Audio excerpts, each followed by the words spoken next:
Ustadz, saya kemarin mandi junub setelah melakukan langkah terakhir, yaitu mandi dengan mengusap dan mengguyur badan bagian kanan terlebih dahulu, setelah itu bagian kiri, dan saya mengakhirinya dengan mencuci tangan.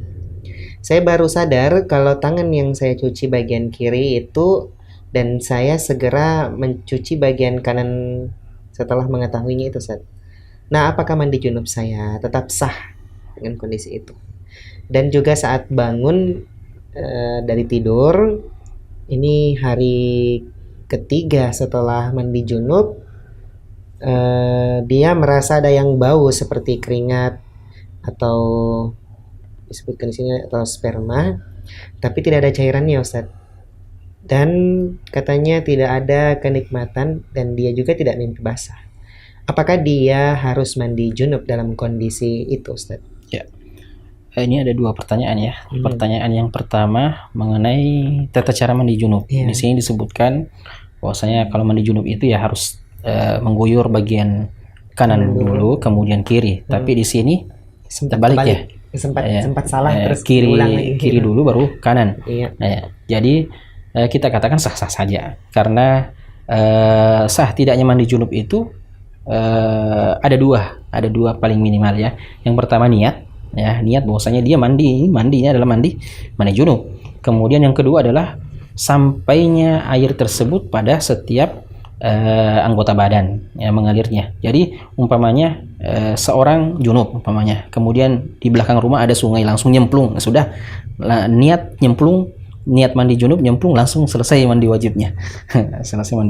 Jadi di sini walaupun diceritakan dalam beberapa hadis bagaimana tata cara mandi junub Rasulullah SAW, yang tentunya kita sangat paham bahwasanya Nabi SAW yuhibbut tayamun, selalu mendahulukan bagian kiri pada berbagai kebaikan ya, dalam berbagai macam kebaikan. Dalam hal ini salah satunya adalah mandi junub, ya, mendahulukan bagian kanan dulu, kemudian bagian kiri. Dalam hadis yang lain disebutkan bahwasanya Nabi SAW berwudu dulu dengan tata cara tertentu, ya, mencuci kemaluannya dulu, kemudian berwudu dengan wudu yang sempurna, kemudian mandi mengguyur bagian tubuhnya. Jadi di sini tidak ada masalah ya, tidak ada masalah. Jadi intinya ketika dia sudah niat mandi junub, kemudian air yang dia pakai mandi sampai ke seluruh tubuhnya, maka ini sudah sah mandinya. Kemudian potongan pertanyaan yang kedua ya, potongan yang kedua di sini dia bangun tidur, kemudian dia merasa celananya itu ada yang bau, Ustaz. Ada yang bau mirip bau sperma mungkin ya, bau keringat, tidak jelas di sini keringat atau sperma, tapi tidak ada cairan, tidak ada rasa nikmat yang dirasakan, dan tidak mimpi basah juga. Nah di sini pertanyaannya, harus mandi junub? Ya tentu tidak, karena mandi junub itu ketika seorang ihtilam umpamanya, ihtilam mimpi basah itu harus dibuktikan dengan keluarnya sperma, keluarnya air mani, yang dibuktikan dengan ya sudah paham ya bagaimana bentuknya. Ketika tidak ada buktinya, maka tentu tidak ada masalah ya, tidak ada mandi junub di situ.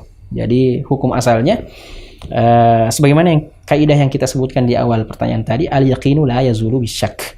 Jadi keyakinan itu tidak serta-merta gugur disebabkan karena keraguan yang ada, keraguan yang datang. Kita ragu-ragu, ini junub tidak ya, ini ihtilam tidak, ini mimpi basah tidak ya, ini keluar sperma tidak ya, maka hukum asalnya kita berpegangan pada keyakinan atau hukum asalnya. Hukum asalnya kita tidak junub.